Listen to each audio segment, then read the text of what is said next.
But you and I. You're live.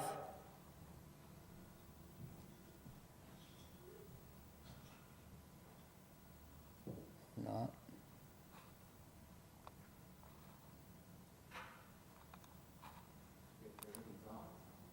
Yeah, no, it's on their side. Mr. Chairman, you're live.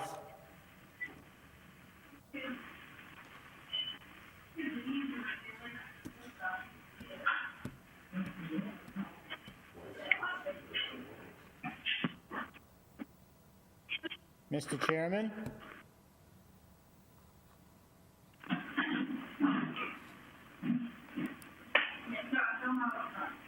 Caleb, he's talking, but I can't hear him at all. Bob, you need to unmute on your end.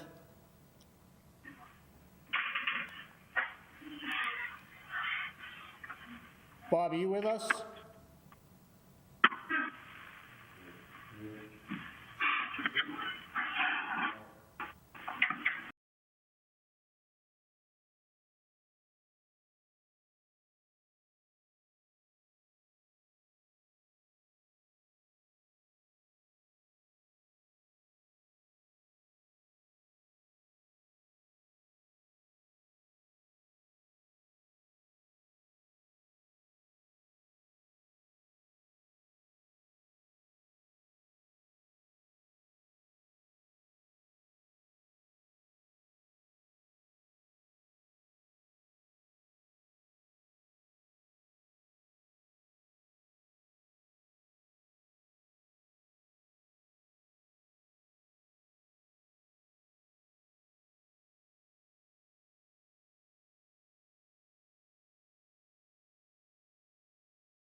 I just want to make sure. Bob, hold on.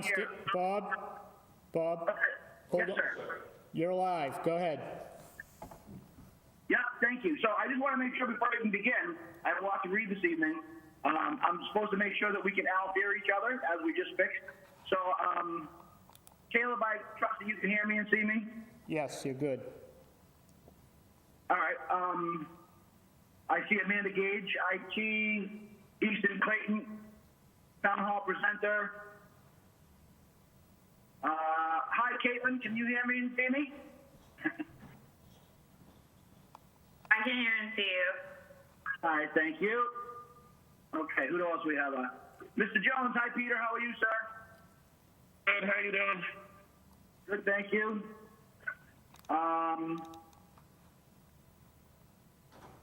Mr. Chicolo, how are you, sir? Good evening, everybody. All right. We have Bill Colo on the line. Okay, so let me go ahead. I'm just going to begin reading my script here. I apologize if we're getting a little bit of a late start. I'll do my best to make sure we stay as efficient as possible, and we'll keep things moving in a steady manner. So before I begin, welcome to the Thursday, May 21st, 2020, 5 o'clock p.m. remote meeting participation of the Auburn Zoning Board of Appeals. For those of you who may be listening one way or another, you can call 1-646-749-3112, enter the access code 944-571-349, or go to your computer, global.gotomeeting.com, join and enter the access code. So again, I apologize. Do I have a motion to open the meeting? Motion to open. Thank you, Mr. Chicolo. Do I have a second? Second. All in favor? Mr. Tetro is an aye. Mr. Cussy? Aye. We already got a Mr. Chicolo. Megan Rhodes is not with us this evening. Mr. Marin? Mr. Maron's not with Not us. present this evening. Thank you. Mr. Jones? Aye. And Ms. Bush? Aye. Thank you. So, again, as we begin our meeting, you're going to notice that we do not have Ms. Roach or Mr. Marin with us this evening. So, therefore, we're going to be moving up Mr. Jones and Ms. Bush, the full voting members. I just want to make everybody aware of that. So, to confirm member access, as a preliminary matter, my name is Robert Tetro, Chair of the Auburn Zoning Board of Appeals. In an effort to reduce background noise, I'm going to ask that you all please mute your phones at this time unless you are using them as I am, and only unmute if you're going to speak. Permit me to confirm that all members and persons on the agenda can hear me. And then I already did that when I call your name in the affirmative. Town officials and employees participating when I call your name, please respond in the affirmative. I have Building Commissioner Caleb Moody, Here. DDIS Director Darlene Coyle. Here. Am I going to have Town Planner Adam Menard? Here. Excellent, thank you. Are there any other town representatives here this evening with an interest in the meeting that would like to identify themselves? Bill Coyle is also here. Thank you, Mr. Coyle. Okay, so introduction to the remote meeting. Good evening. This open meeting of the Town of Auburn Zoning Board of Appeals, Thursday, May 21st, 2020, now called to order. This meeting is being conducted remotely, consistent with Governor Baker's executive order of March 12, 2020, due to the current state of emergency in the Commonwealth due to the outbreak of the COVID-19 virus. In order to mitigate the transmission of the COVID-19 virus, we have been advised and directed by the Commonwealth to suspend public gatherings. As such, the governor's order suspends the requirement of open meeting law of all meetings in a publicly accessible physical location. Further, all members of public bodies are allowed and encouraged to participate remotely. The order, to which you can find posted with agenda materials for this meeting on the town's website, allows public bodies to meet entirely remotely, so as long as reasonable public access is afforded so that the public can follow along with the deliberations of the meeting. So this meeting, the Zoning Board of Appeals is convening by remote participation for the public only. Although some staff may be physically located in the selectmen's meeting in the town hall, those employees are practicing social distancing in accordance with the governor's orders. For the public to join the meeting remotely, as I had mentioned earlier, please call 1-646-749-3112 and enter the access code 944-571-349. Or the public can join via computer at gotomeeting.com, join 944-57349. The remote access information has been posted on the town's website identifying how the public may join. Please note this meeting is being recorded by the Auburn Cable Television. Do I have anyone else in the meeting this evening that is recording? You only have to answer if it's in the affirmative, and by law you have to disclose it, but we cannot prevent you from recording the meeting. Do I have anybody that is recording the meeting this evening? I'll give it a 5, 4, 3, 2, 1. I do not have anyone record the meeting this evening. Thank you. I'll proceed. Okay, so accordingly, those members of the Office of Zoning Appeals, employees, and members of the public participating, please be aware that other folks may be able to see you. And please take care not to screen share your computer. Anything that you broadcast may be captured by recording. Meeting materials. All supportive materials that have been provided by the members of this body are available on the town's website. The public is encouraged to follow along using the posted agenda. Meeting business ground rules. We are now turning to the first item on the agenda. Before we do so, permit me to cover some ground rules for effective and clear conduct of our business and to ensure accurate meeting minutes. I, Robert Tatro, will introduce each speaker on the agenda. As they conclude their remarks, the chair will go down the line of members, inviting each by name to provide any comment, questions, or motions. Please hold until your name is called. That's one thing that we did run into last time, so please, if we could be careful about sort of jumping in and be cognizant of your mute button, please. So please also remember to speak clearly in a way that helps generate accurate minutes. For any response, please wait until the chair yields the floor to you and state your name before speaking. If members wish to engage in discussion with other members, please do so through the chair, taking care to identify yourself. After members have spoken, the chair will afford public comments as follows. The chair will first ask members of the public who wish to speak to identify their names and addresses only. Once the chair has a list of all public commentators, I will call on each name and afford 3 minutes of comments. Finally, each vote taken in this meeting will be conducted by a roll call vote. If we have technical difficulties, the chair will suspend the meeting while attempts to resolve are made, and to keep accurate minutes, noting any disconnections or reconnections of members. Okay, so I believe I wrote all 3 pages there. Hopefully that was fairly successful. I really like Caleb's choice of math tonight. Pretty appropriate. So I have a 5 o'clock hearing, and I apologize for running late again. Applicant Daniel Campbell requesting a special permit under section 3.2.2.10 of the Auburn zoning bylaw for an accessory apartment on property located at 75 Prospect Street, Auburn, Mass, map 67, parcel 7. And this is a continuation from 4/23/20. Is the applicant present? Yes, I am present. Thank you. Members of the board, do I have a motion to open the hearing? Please identify. Motion to open the hearing. That would be Mr. Chicolo. Do I have a second? Second, Richard Cussy, second. Thank you, Mr. Cussy. I have a second from Mr. Cussy. I'm going to go with Mr. Jones. Aye. Thank you. Ms. Bush. Aye. All right, thank you. So meeting is open. So I see that we have a letter of intent submitted. If the applicant is on his microphone, if you could please go over what we had discussed in the past and bring us up to present on what you would like to try to accomplish. Yep. So last meeting, I explained I was looking to do a small accessory apartment above a detached garage, and I think the issue was that the garage, the apartment wasn't in the existing structure. So you said if there was a way to build a breezeway of some sorts to connect the garage to the existing house, that I think we said it would be fine in that way, and that would consider it one structure. So I think I submitted a little drawing or design of a breezeway to connect the two. So I was hoping that would take care of the issue. Okay. Before I begin the conversation here, are there any abutters present that would like to introduce themselves and talk about the project?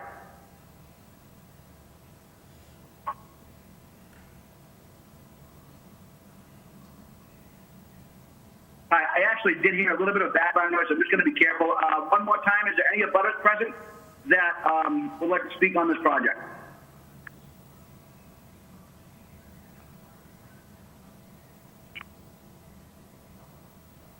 Okay, so I'll give the 5, 4, 3, 2, 1. Hearing none, seeing none. Can you describe the length of what that breezeway would be with the deck, I believe, to the right? So I'm not exactly sure quite yet. It'll all determine based, like, once I have the survey done and I know all the exact setbacks and things, but I'm guessing it's going to be somewhere around 35 feet or so. Okay. I'm not sure. I'm gonna open this up to the other members of the board first of all. So we'll start from the top as we always do. Mr. Cussy, can you hear me, sir? Yes. Okay, Mr. Cussy, do you have any questions of the applicant? I have none right now. Okay. Mr. Chicolo, can you hear me? Yes, I can, Mr. Chairman. To the applicant. Yes, do you have any questions of the applicant? Yes, I do. To the applicant. I'm trying to make the stretch that the picture I see here be called a breezeway. That's kind of not what I have always thought of as a breezeway. It's not enclosed. All it is it's a covered walkway. That's all. That is one thing that doesn't meet with my approval. And the second thing is that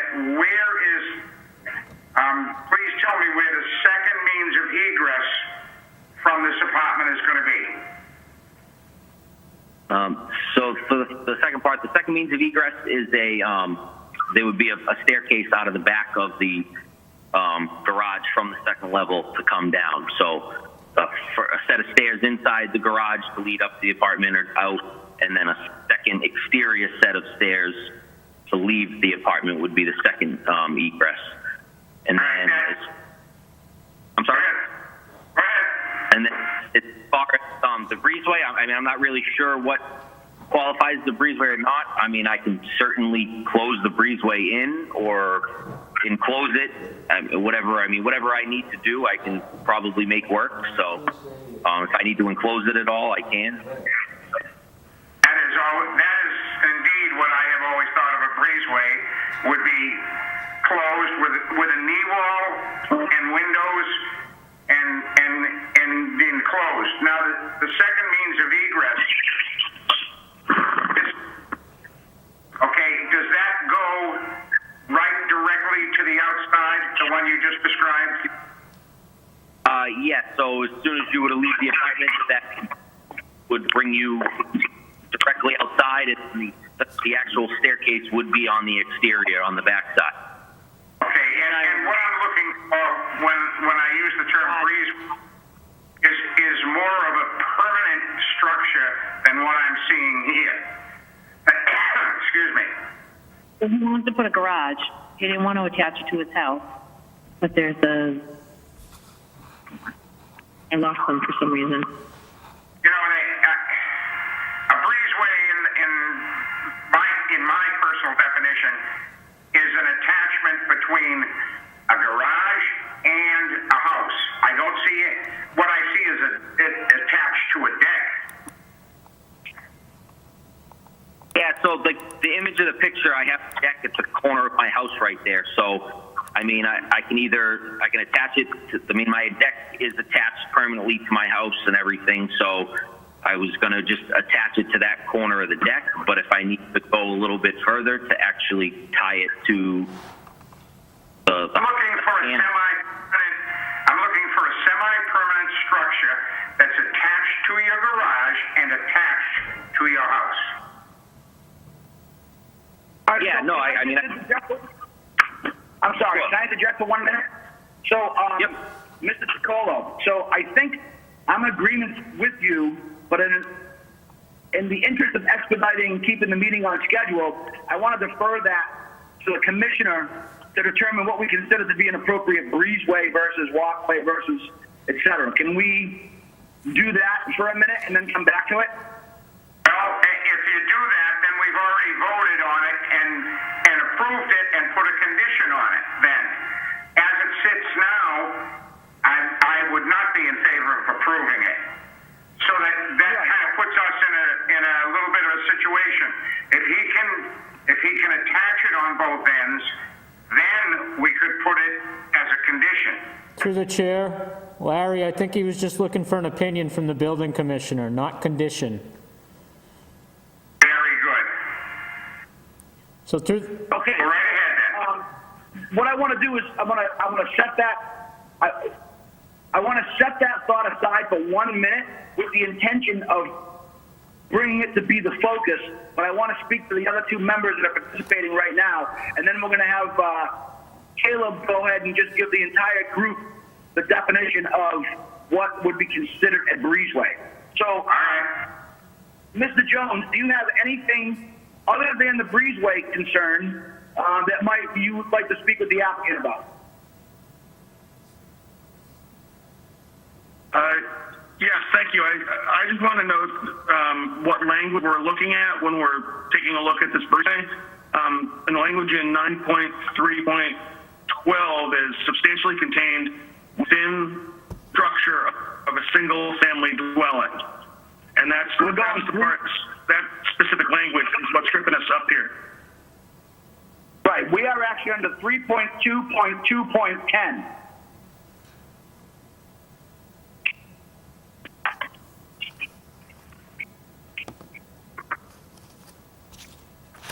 So this is not about an accessory apartment? Well, it is, but the applicant requested a special permit under 3.2.2.10. through the chair, that's just the number in the table of uses. They still have to meet all the conditions of the accessory apartment. Correct.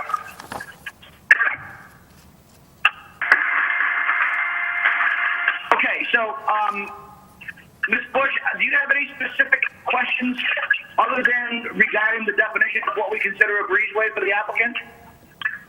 Not at this time. Thank you. All right, so Caleb, I'm going to yield the floor to you, sir, for a moment for your expertise, and we can discuss the finer points of what we consider a breezeway. So through the chair, a breezeway is defined as a roofed outdoor passage between a house and a garage. It would be up to the zoning board's decision as to whether this met the definition of the bylaw.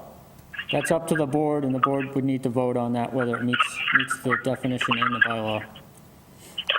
Right. It is certainly pretty vague. All right, so again, we're going to go back around. Now that we know what the definition is, I'm going to return to Mr. Cussy. Do you have any comments, questions, or statements regarding the breezeway issue? Yeah, I agree with Larry. I'd like to see, a foundation or a knee wall and have it enclosed and make it more part of the house in the apartment, the combination. This just doesn't satisfy me, what we see here now. Right. Okay. I would like a more permanent structure. Okay. Is there anything else you'd like to add? That's it for now. Okay. Thank you, sir. Mr. Giacolo, now that we have discussed the definition, can you go ahead and revisit your conversation with the applicant, please? I yield the floor. I pretty much stand with what I've said. If the applicant has anything to add to it, that what I consider to be a breezeway, the picture I'm looking at just shows the back of the house and a little bit of the deck outside of the garage. Right. And I am looking for a semi-permanent, and I use that term semi only because I don't say that it has to be fully heated, but it has to have some sort of foundation and knee wall, as Mr. Cussy had put in there, and it's got to be attached. Okay. So, Can do you consider, I'm sorry, Caleb, were you gonna speak? Or was that the applicant? No, I was the app. Do you mind if I jump in for a minute? No, please go right ahead, sir. You can respond to Mr. Chicolo. Yeah, I just kind of wanted a general overview. So it's hard in the drawing to see because of the way the computer design things are used. But the breezeway that I had designed was open to the air, but it would be, I would need to put in, 4-foot footings in, whether that be concrete footings or those metal techno post footings that are driven into the ground every so many feet to hold the structure. And then I was going to have like a full roof on it with shingles and everything, and have the shingles and things tied into, the side of the garage where the siding meets and all that. And then on the other end, have it tied in as well, tied into the 4x4 posts onto the deck and things like that to make it a permanent structure. The other thing is I'm just, I'm trying to just as well save costs as much as possible at the same time, because it's a very large garage, so I'm trying to not spend extra where I don't necessarily need to, if possible. Sure. If maybe the knee walls, would it be acceptable if I did like maybe like railing systems on each side in between all of the posts or something like that possibly? It might, save me a little bit of cost. I can buy a vinyl section of railing for, $100 something for framing it in and sheetrocking it and window costs and things like that. Right. I do understand the cost you're concerned with. And I'm just, believe me, I am absolutely not an expert when it comes to this stuff, and I know that, especially right now, everybody is trying to be very cautious with costs associated with things. But I think if I can speak for the two members that have expressed concern, is they're looking for more of a year-round, sort of a year-round passageway, if you will. So I would suggest that maybe if we can come up with some kind of a reasonable idea that might satisfy that, then Mr. Cuskey, to you, sir, would that be something you're more interested in? Yes, definitely. Okay, Mr. Chicolo. So if I understand correctly, the applicant is proposing to have a railing system in between the posts. So, Right. so wind and snow and rain would be able to just blow right through there.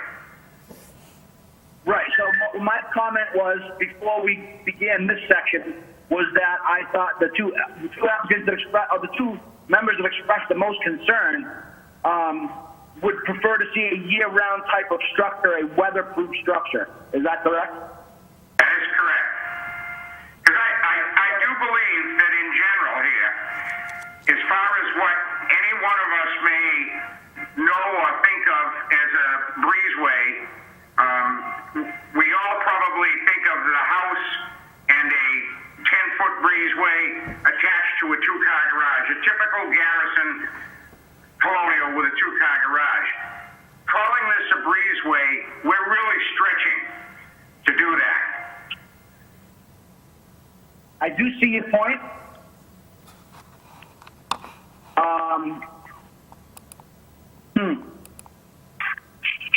Again, I think that, if we're going to go by what the bylaw says and what Caleb has read to us, my other question is, can we move forward? Do you have anything of the finished structure from that would be to the right of the deck? What does the garage in addition look like, or the garage of the apartment? Through the chair, I think, through the chair, what you're looking I'm not sure I at is, understand your question. through the chair, 1 second, Larry, please. what you're looking at is, Yes, sir. what you're looking at is a deck on the house with a covered walkway I understand leading what to you're the new garage and apartment. Right, now I get it. I understand. So the deck to the right is from the back of the house, traveling left to the addition, and that is okay, I get it. I mean, So through the chair, it's not bad looking. through the chair, even if the breezeway is closed in, it's still attached to an open deck. Right. And I see your point there. so I'm gonna, I honestly don't know where you want to go with this.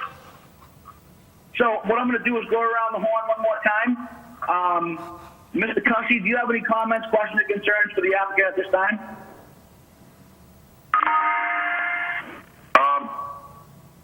No, I'd just like to see a more permanent structure, like Larry's saying, tied into both buildings.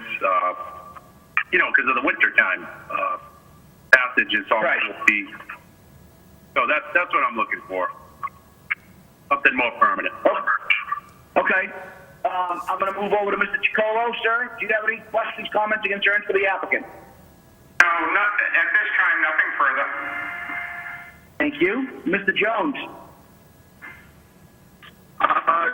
No, one thing I just want to reiterate the importance of 9.3.12 when taking a look at this. It says within the structure of a single-family dwelling. So whatever this condition is going to be, it needs to be something that makes the garage part of the structure of the existing house. So they can essentially have a single structure. Yeah, and we're really stretching it. I do know what you're saying here. Okay, so I think Mr. Jones, with emphasis added, to be concerned with 32212. I agree with that. So I'd like all the other members to kind of keep that in mind. And then last but not least, certainly, Ms. Bush, do you have any comments, questions, or concerns of the applicant? No, I agree with all the other members. I think we need to have a more permanent enclosed structure. Okay. Mr. Campbell, are you here? Can you hear me? Yes. Thank you. I appreciate that. So I think, although they don't seem to be opposed to your project, I think you've heard the concerns of the board. What is your, I think, intent from this point forward? Do you want to come back again with another set of plans? Do you want to pursue a vote this evening? I really leave those things up to you. So if you want to advise the board of which way you'd like to proceed. I mean, if the board, needs to see another, if the only way for me to get this whole setup and building and everything done is to build an enclosed breezeway, then I will certainly just build whatever type of enclosed breezeway I need to build. I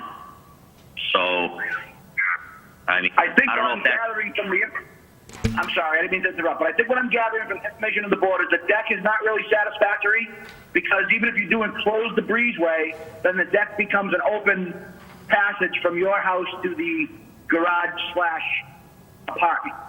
So I think that's really what the board is having a problem with. It may not necessarily be the length as much as it is the, I think I'll refer to it as the committed construction, and to the point that it has to be tied into the original existing structure. Okay. So I do apologize, but I think those are the things that, we can't stretch the definition of a bylaw to the point where we're derogating the intent and purpose of that bylaw, because that's something the board is actually in the position to kind of defend and uphold. Okay. So since that corner of my house is the back of the garage, I can connect this breezeway to the garage. That's literally the only spot. Yeah, it sounds to me the way the board wants it is they want it connected to each structure and they want it enclosed. Okay. Yeah, it can be done for sure. Okay, so if you would like to request a continuance, we can put it on the agenda for a future meeting, and then I can ask the board to accept that, and we can move forward. Okay. Yeah, I'd like to. Mr. Chairman? Yes, sir. This is Larry Chicolo. I think, Yes, sir. for my purposes and for the applicant's purposes, I think it would be better off, even if it was just on this CAD program that he must have used, to show us, so we both know with the same understanding, okay, to show us at the next meeting what he would be considering our interpretation of the word breezeway was, and what we've added to that also as our interpretation.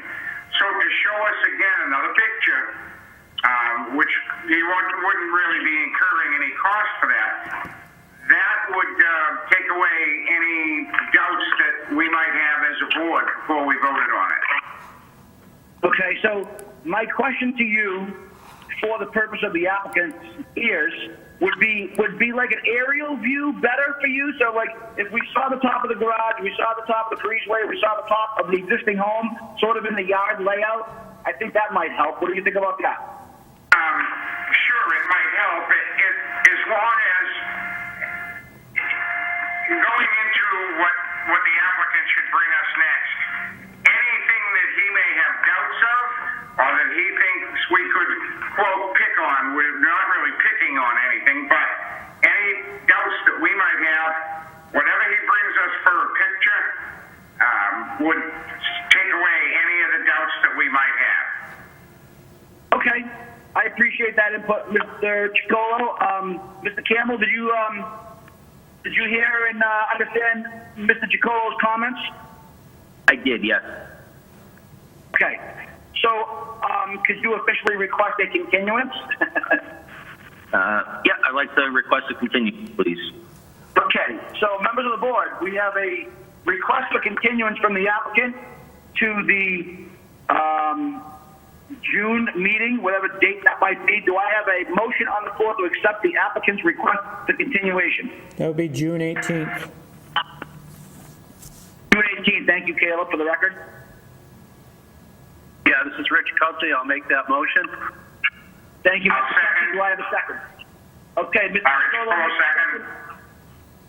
Okay, do I have a Mr. Jones?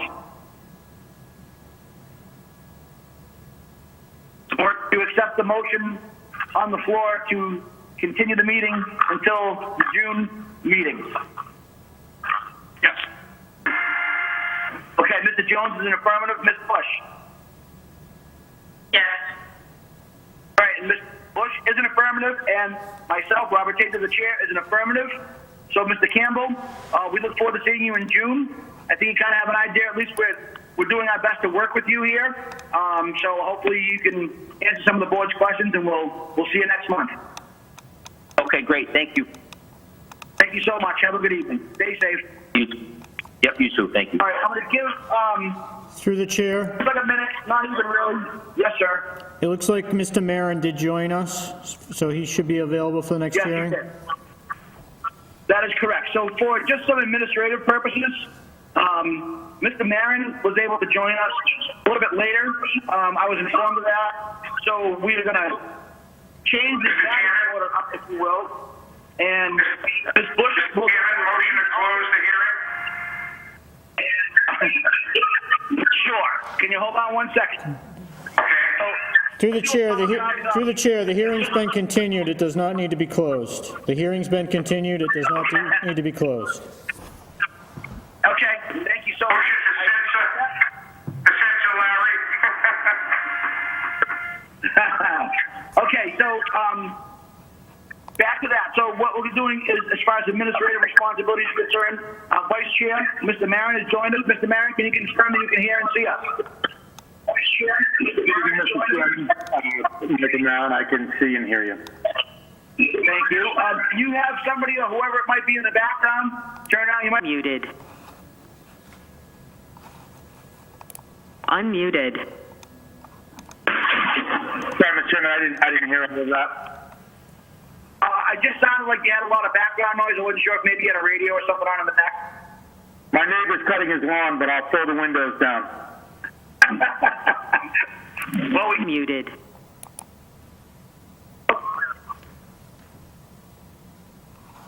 okay, so we have a 5:05 p.m. applicant, David D'Olimpio, requesting a special permit under section 9.3.12 of the Auburn zoning bylaw for an accessory apartment on property located at 16 Meadowbrook Road, Auburn, map 13, parcel 27. Do I have a motion to open the hearing? Unmuted. Motion to open.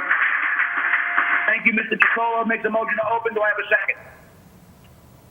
Yeah, this is Rich Cutsey. Second. Thank you, Mr. Cutsey. Mr. Marin. Yes, Mr. Chairman. Thank you, Mr. Jones.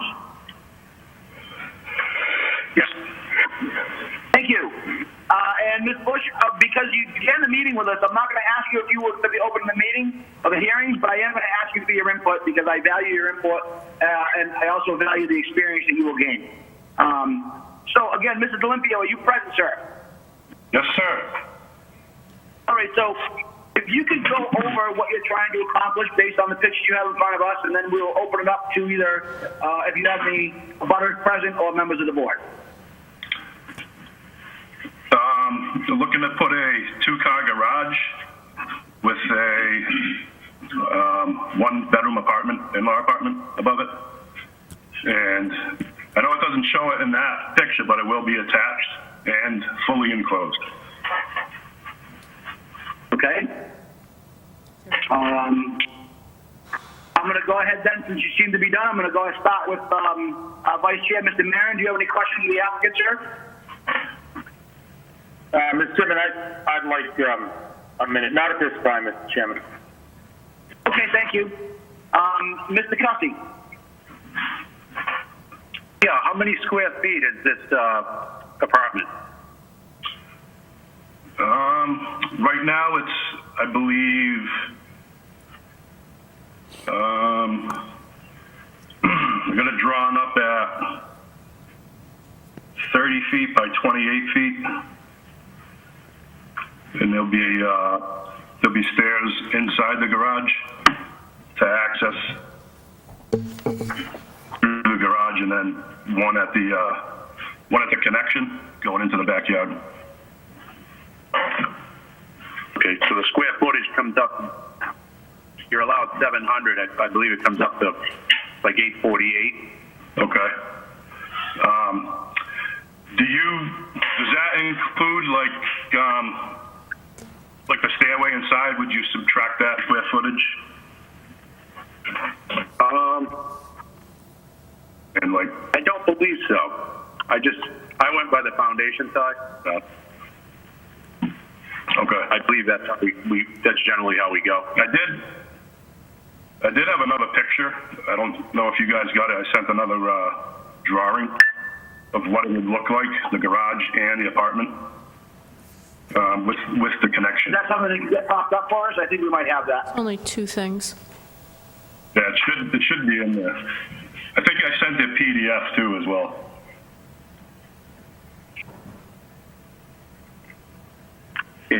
Yeah, this garage says 25 by 35, right? Location and... Yeah, No, that's 25 by 35. That's a different drawing. That's the plot plan. I have an actual, like, from the not the architect, but the print guy.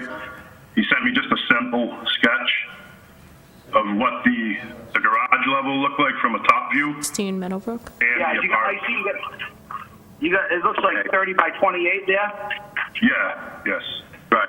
Yeah. So It shows the 30 there. by 28, the actual footprint, I just want to confirm to the members of the board, because we do have on your plot plan proposed garage showing a 25 by 35, and then we have that conflicting information of a 30 by 28 in the submitted additional drawings.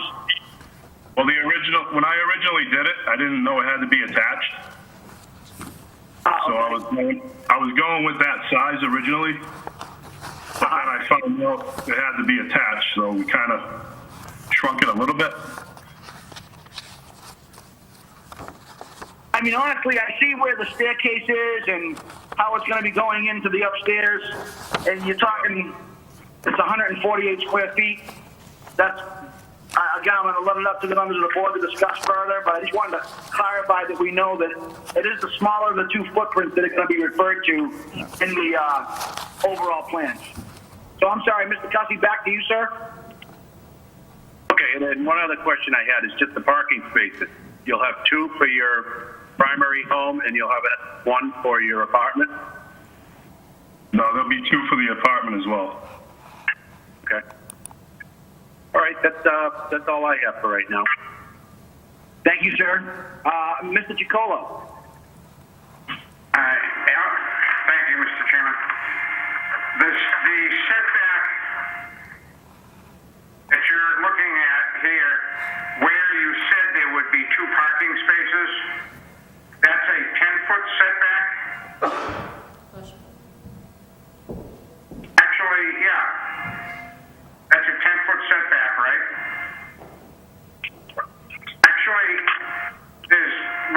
that shows a 10-foot setback, and there's another spot that it shows a 15.1 and a 15.3 setback.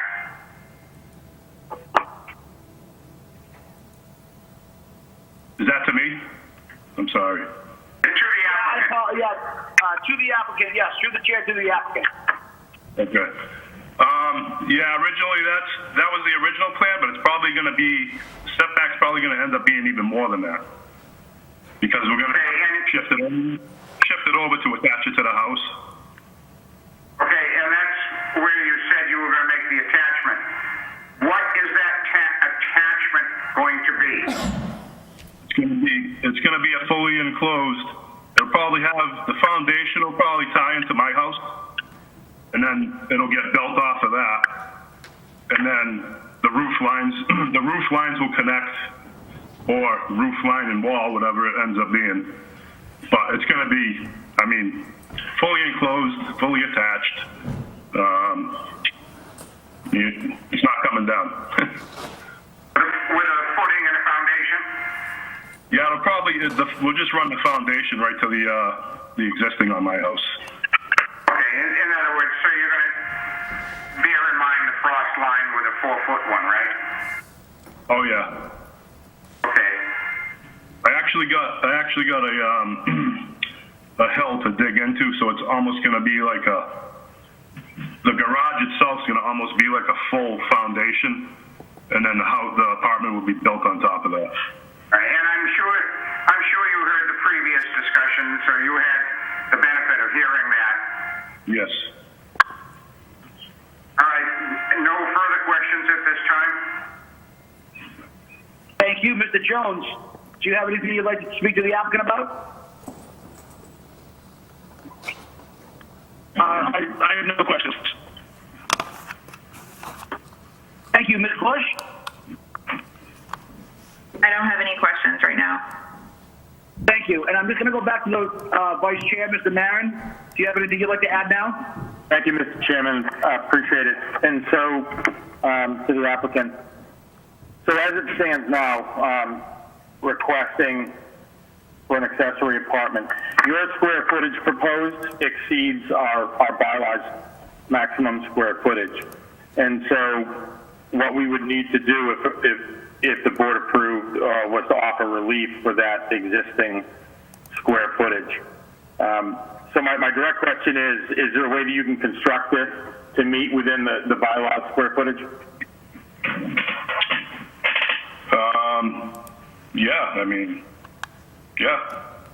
Without, and the reason why I ask it thoughtfully is without considerable hardship to your plan.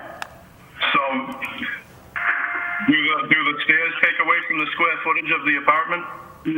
I don't believe so. We can ask our building commissioner to confirm that that would be considered living space. Okay. Before we move forward, Building Commissioner Moody, would you agree with the interpretation of the living space requirement presented by the Vice Chair? I would say that the finished living space inside the apartment is the 700 square feet. Right, okay. So, but I do agree, and the average staircase, I mean, if I was to measure mine, from my kitchen to my basement, 13 stairs going down is probably about 150 square feet. So, I mean, I don't know if 148 square feet is something we should, I'm not sure of the value of that based on the fact that the garage, if you go 30 by 28 and then standard framing, the only reason I know this, I recently went through it, is that 30, I mean, you're really looking at 2 full-size garage doors. That's kind of the minimum requirement you can do, and actually get 2 8-foot garage doors so you can pull even a pickup truck-size vehicle into the garage. So, Mr. Chairman, if I may, so Caleb, what do you calculate if that's in consideration and we're removing the stairs? What do you calculate the square footage of this accessory apartment? I don't believe we have a good set of plans for the accessory apartment because what we have is not what he's building. So if the board felt that they were worried about the size of the apartment, that's it's a standard condition that it can't exceed 700 square feet.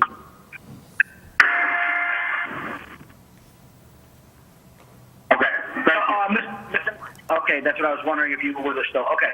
So, if the board's concern is the 700 to the 848, I believe it was, and plus or minus staircase, we can make that a condition, or we can request that the applicant come back at the next meeting with a formal set of plans for the layout of the apartment proposal. I'd leave those to the desire of the board.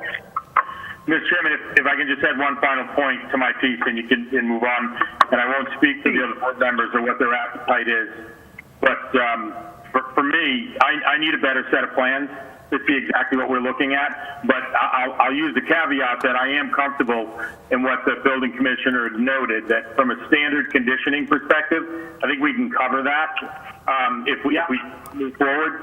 But that's why I see the 30 by 28, but I just need a more comprehensive set of plans to see what this looks like. Sure, I appreciate that. My other thing is, or I guess thought is that, at the same time, I think we can have the trust and confidence about building commissioner and planning board or whatever it might be before the applicant after us, that they could move forward based, and we can make a condition that meets all building code requirements and requires the building commissioner's signature before moving forward. And just a suggestion. I'm kind of throwing it out there, but I certainly think we could make that happen too. Yeah, Mr. Chairman, sorry to interrupt. I don't disagree. I think standard conditions will cover this. I don't have any additional concerns or questions relative to. I'd like to see a better picture of this, but I think that we can cover it in standard conditions. So I don't think that the requirement should be there for him providing a better set of plans before we would discuss moving forward. Okay, so I received the input of the vice chair just before we move around anywhere further. Mr. Cuffey, do you agree with what was discussed? I do. I agree. I'd like to see another set of plans also. Okay, so you would not be comfortable moving forward this evening? You would prefer to have a hard set of plans with the addition layout in it? Yes. So I think what I understood is, I think Mr. Marin is trying to say that we could defer the need for the plans in lieu of allowing approval from the building commissioner, provided they met, and we can make that a part of the standard conditions. Okay, I would agree with that. Yeah, okay. Mr. Colo, how do you feel about that? I'm comfortable with that. All right, Mr. Jones? I would prefer to see what it is that I'm approving. Okay. And then I'm just going to go ahead and ask, Ms. Bush, do you have any thoughts or concerns you'd like to express? I think as long as it meets the standard conditions, I'd be fine with that, but I would like to see plans as well. Okay. So I mean, I see it as we can. Yes, of course you can. I did submit drawings of what it would look like. Through the chair, I'd like to ask the applicant who he submitted the drawings to. I submitted them to the town with everything to do this meeting. I put everything in the package and sent it. Put it in the. So I do see, can I just interrupt for 1 second? If you look at the second page, I have a layout. So there's a 2-page stapled document. I know you probably really can't see what it is, but this side here, it has the initial layout of the bottom part of the garage going 30 by 28. Yep. With storage, existing foundation, etc. And then page 2 shows this here. I'm not sure if I'm going to do this right, but get the idea. The apartment. Page 2 shows the layout with the set of stairs, bathroom, a 12.6 by 14 with a closet bedroom, a combination, basically like a kitchen living area, and a very standard bathroom, shower, toilet, sink type thing. So I do see, I have the plans. I'm not sure if anybody else does, but. Mr. Chairman, if I may, Michael Marin, so I have the same plans that you're referencing. I think that my concern would be, and the one that's being displayed here does not show attached. Although I know on record the applicant had mentioned that it will in fact be attached. But I think a more comprehensive layout of exactly what the final plan would look like would be something, and exact square footage would be something that I would want to see. But for just in consideration for my other board members to consider is that it's for the plans that I'm asking for, specifically for the square footage considerations and how the layout is on the lot. But our standard conditions would essentially dictate what the final square footage would need to be, with full faith in the building commissioner and his office to make sure that those are adhered to. So if the applicant adheres to those, then permits will be issued. And so that's why I suggest that I think that we need a better set of plans to show exactly what this final product looks like. But I don't think that it needs to impede our progress tonight, because I think the standard conditions would allow us that safety of whatever's going to ultimately be constructed. We'll have to meet within the standard conditions. Excellent. Well said. Thank you for that input, Mr. Marin. So I just want to be clear for the members of the board, those listening at home, and those patiently waiting for their turn. It's not the concern of the layout submitted of the plan with the living room, bedroom, bathroom type thing. It's more concern of the exterior and how it's going to tie into the foundation. Is that correct, Mr. Marin? That's correct, Mr. Chairman. Thank you so much. Okay, so to the applicant, are you aware of what the vice chair has concerns and what they are looking for? Nope. Yeah, I guess so. Yeah, so basically what we're looking for is they're happy with the layout of the, your design for the apartment footage, so to speak. They're okay with the way you want to build it. They want to see how you're going to tie this into the existing structure. So what they're saying is, if it goes to a vote, it is likely that they would pass this evening with conditions that you would be required to submit the final plan with it attached to your existing home, and that would have to be approved. We're going to kind of sort of let the building commissioner, so to speak, do his job, and he's just going to go ahead and review those plans, and if they're okay, it's going to move forward. Do you know what I'm talking about? Yeah, I was waiting for this meeting to get approved, and then I was going to have all the prints drawn up. He was going to do all the prints, and then, we were going to move forward. I don't know if he can do that now with what we have for this footprint. We can. That's what we're trying to make sure. Before we decide to do anything like that, though, I just want to make sure that all parties listening here this evening are on the same page, that we are, it appears as though the board may choose to move forward based on the fact that what we have in front of us here, and in good faith, that you would submit a complete set of plans to be reviewed by the building commissioner prior to any permits being issued. So I wouldn't have to do this meeting again? Just supply the print? You mean to tell us you don't like these meetings? Well, I mean, I lose money. I got to get out of work early, No, yeah, that's exactly what it means. What it means is if we decide to approve it this evening, you would go ahead and get your final plans drawn up. Oh, yeah. You would go to see Caleb at the town hall, provided Caleb has no issues and you met all the standard conditions and any requirements that we attached this evening, then you could go ahead and move forward without coming to a future zoning board meeting. Okay.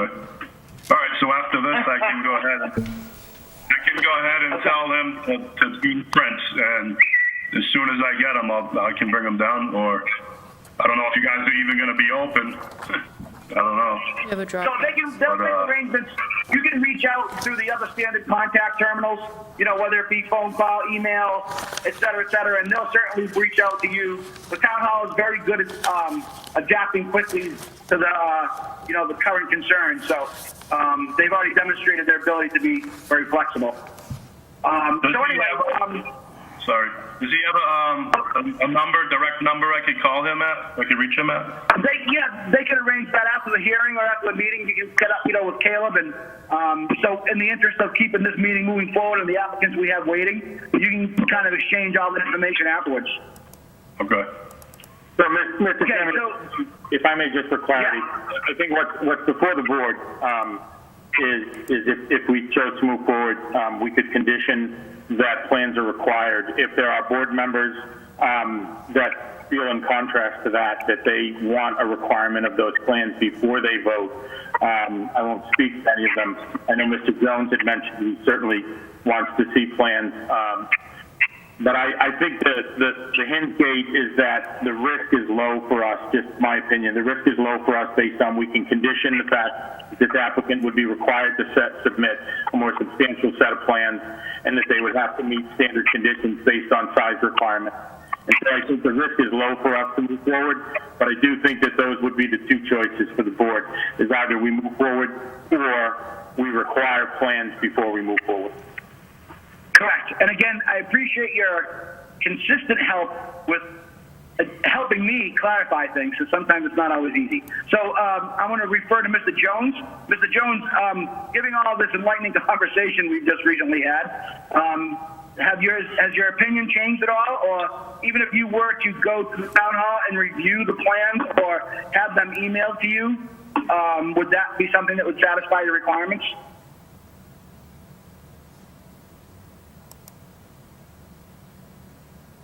Mr. Jones.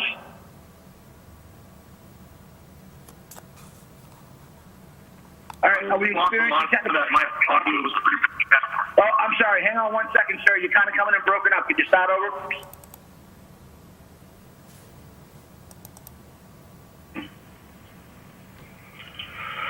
I think he's having the same problem that I had. We lost some audio on him. All right, so I'm going to request a... Well,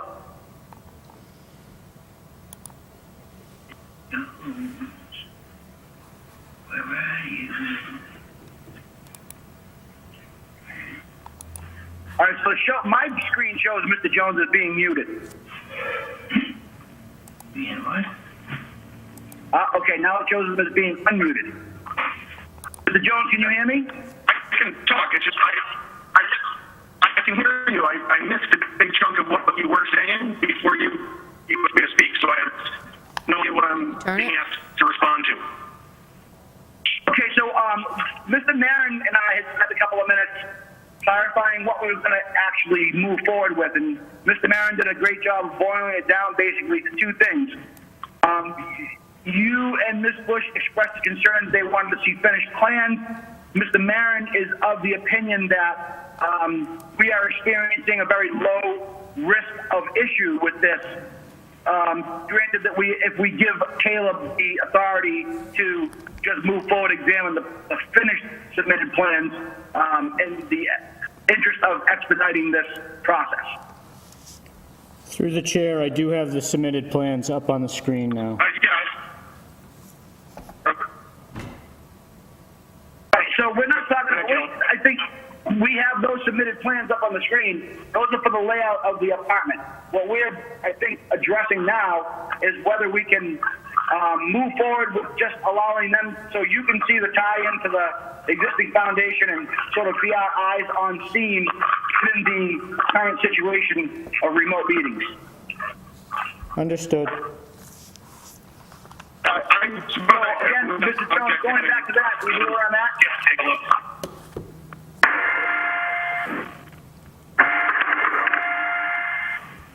I think Mr. Jones is trying to speak. That's what I'm waiting to find out, yeah? Yeah, so I wouldn't mind having, it approved subject to the condition that Caleb Mooney take a look at it and make sure that the math works out and falls, under 700. Okay, thank you. Ms. Bush, so given all this conversation that we've had, do you have anything you'd like to add, input, or do you think your concerns would be met if you were about to vote? Yeah, I think the concerns are met. I think I'd be fine going forward. Excellent, thank you. Okay, so again, just for the record, I think we boiled down pretty well what we're trying to accomplish here. If we don't have anything else to add, I'd like to ask for a motion to close the public portion of the hearing. Mr. Chairman, Michael Marin, I'll make a motion to close the public hearing. Second, Larry Chacolo. Second for Mr. Chacolo, Mr. Cussy. Yeah, I'm good on closing it. Mr. Jones. Good to close. Thank you. Okay, so do I have a motion on the 505 proposal for the special permit before us for a accessory use apartment? Excuse me, I just want to make sure I read it correctly. The accessory use apartment and addition for, please stand by.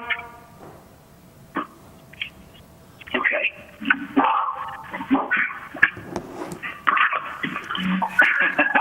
I have so much paper here, I apologize. Through the chair. Yes, please, thank you. Bail me out, Caleb. So we'd be looking to entertain a motion for the applicant David Dolapino requesting a special permit under section 93.12 for Auburn zoning bylaw for an accessory apartment on property located at 16 Meadowbrook Road, Auburn, Mass. Map 13, parcel 27. That is correct, and we would also like to add that it would meet all current required special conditions, special permit issuance, and the final submitted plans must be reviewed by the building commissioner and given approval before any permits can move forward or any activity on the lot can take place. Anybody want to add, Mr. Marin? No, Mr. Chairman, I would just make the motion to approve as stated with standard conditions and comments that have been recorded. Excellent. Do I have a second? Second, Larry. Thank you, Mr. Chacolo. Mr. Cussy, how do you vote? I'll approve. I'm sorry. Thank you. Mr. Jones, how do you vote?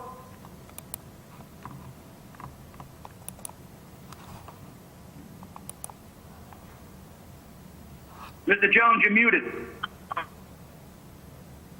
Okay, you're unmuted now. Nope, now you're muted again.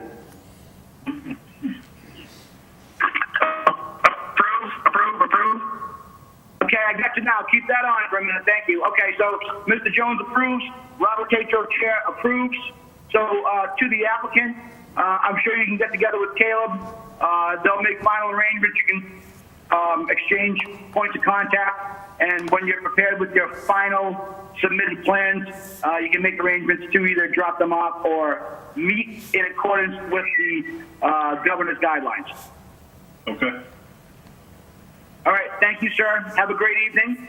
If everybody wants to take about a 1 minute break while I shuffle my stuff and we'll move on to the next hearing. So I'm good to go, right? I don't need to stay here?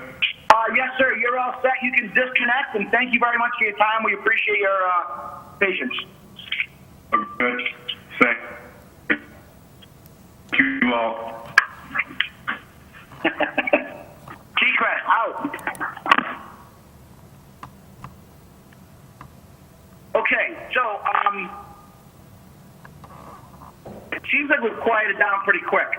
So I'm going to go ahead and move on to the 510 applicant, Eastland Partners Incorporated, requesting a comprehensive permit on the Mass General Law, Chapter 40B for workforce housing apartments on property located at 109 Pinky Hill Road, Auburn, Mass, map 59, parcel 8 and 26, Albert Street, Auburn, Mass, map 65, parcel 071. Is the applicant present? Yes, we are. All right, so before we begin, you have a lot of feedback. So I'm not sure if you have multiple microphones open or maybe people are close by and you're using the phone service, but just to be aware, you have a lot of feedback. So can I have a motion to open the 510 hearing, please? Mr. Chairman, Mr. Cussy, open. Very good. Thank you, Mr. Cussy. I'll second Mr. Thank you, Mr. Marin with the second. So I have a Mr. Cussy as a motion to open. Mr. Marin as a second. Mr. Jones? Approve. Thank you. Mr. Chacolo? Thank you. Okay, so if the applicant could just go over what you would like to accomplish and what you're here for, and then we can open it up for discussion, members of the board, or if you have any about his present.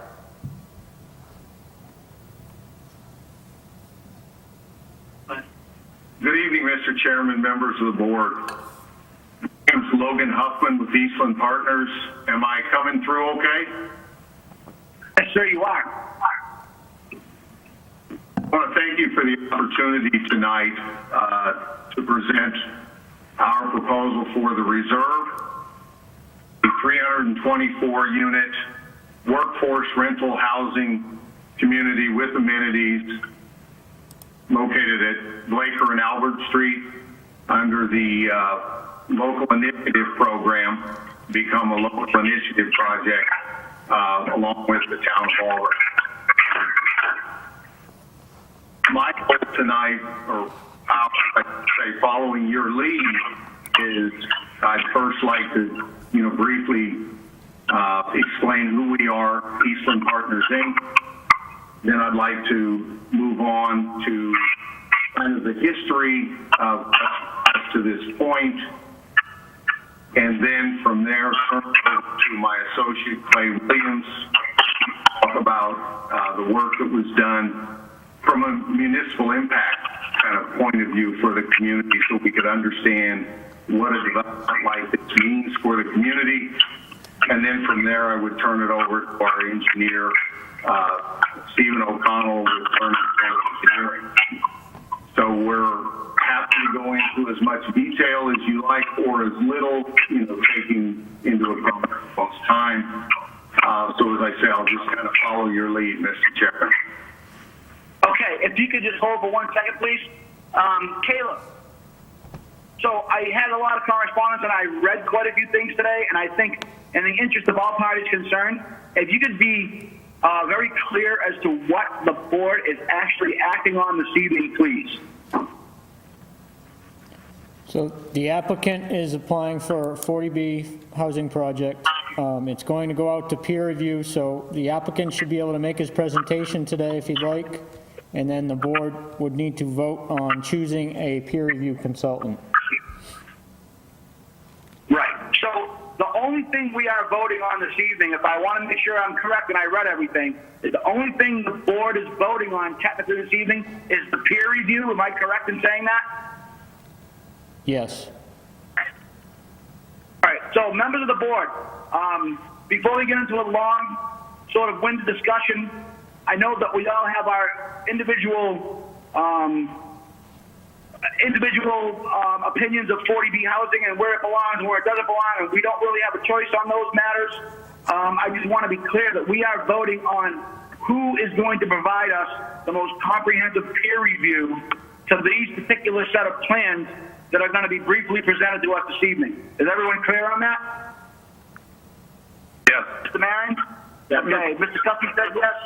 Mr. Chicolo? Yes. Yep. Okay. Mr. Jones?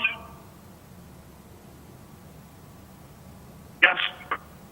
Ms. Bush? Yes. Okay. Great. So back to Eastland Partners, sir. Before we begin again, I'm going to go ahead and let you give your overview, and then I'm going to turn the floor over to if we have any abutters present, and then we will sort of negotiate our way through that process. So if you could go ahead and give us the essential overview of your project, please. All right. Thank you, Mr. Chairman. This process for us started a little over a year ago. We've owned the property for a number of years, but actually in May of last year, we made presentation application to the Board of Selectmen for a local initiative project, which is under Chapter 40B. You seek the highest elected official in a community, and you seek their support for the development moving forward. We worked with the Board of Selectmen basically from May through October of last year, in which in October we received unanimous support from the Board of Selectmen to move forward. From there, the next step was we presented our into the DHCD, the Department of Community Health and Development, or Housing and Development, I'm sorry, and we've since received approval from the DHCD to move forward in January, which allows us to be in front of your board tonight. Our proposal is Unmuted. 24 workforce housing residences in 12 buildings located off of extension in town. I'll let my engineer, if we have time, to kind of go through the specifics of the development itself. But for now, I'll take a kind of a quick break and talk about Eastland Partners and who we are. We live in the world today of Google, so I'm certain we're easy, run a Google on us. We've been in business 30 years. We've developed with homes in Eastern Massachusetts and in many, many different communities. Most recently, completing developments in Upton, Milford, Uxbridge, and we're currently building out a 40B development in Grafton. It's called Elm Rock Estates. It's located off of Wheeler Road in Grafton, and I welcome any board member or any member of the community to visit it, at convenience to kind of learn more of who we are. So that's, basic, history. We've been involved with 40B communities for many, many years. Very experienced in this type of thing. And we believe that this location for the community and all, makes a lot of sense for the town of Auburn. What do you think from that? I can talk about this one. So, Mr. Chairman, I guess that's, briefly about us. I guess I'd ask you and the board to tell us, do you want to go into all of the information should be in your package as far as the municipal impacts and things that, having to do with the development.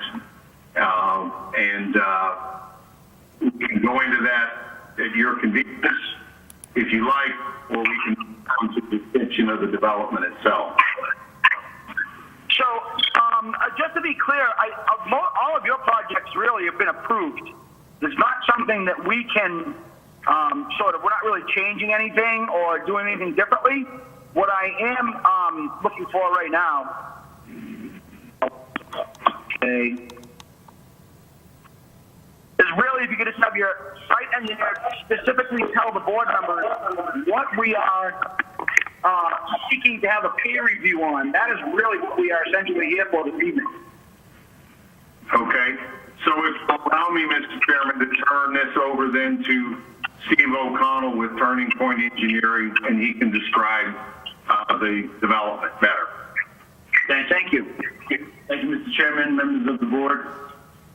So under Chapter 40B project,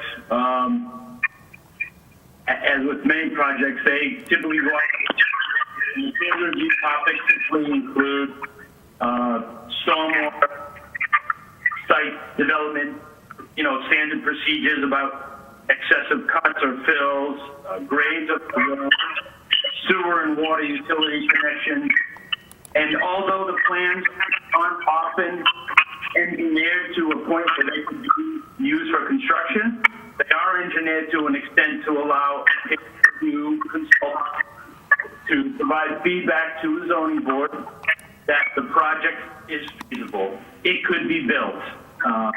And there are oftentimes many conditions that go along with approval of the application.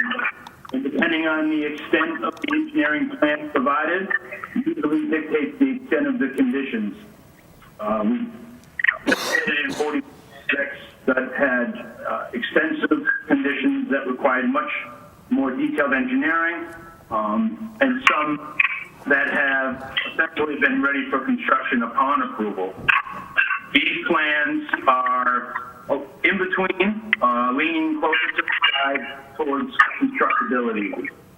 Full stormwater management calculations were prepared to accompany the application.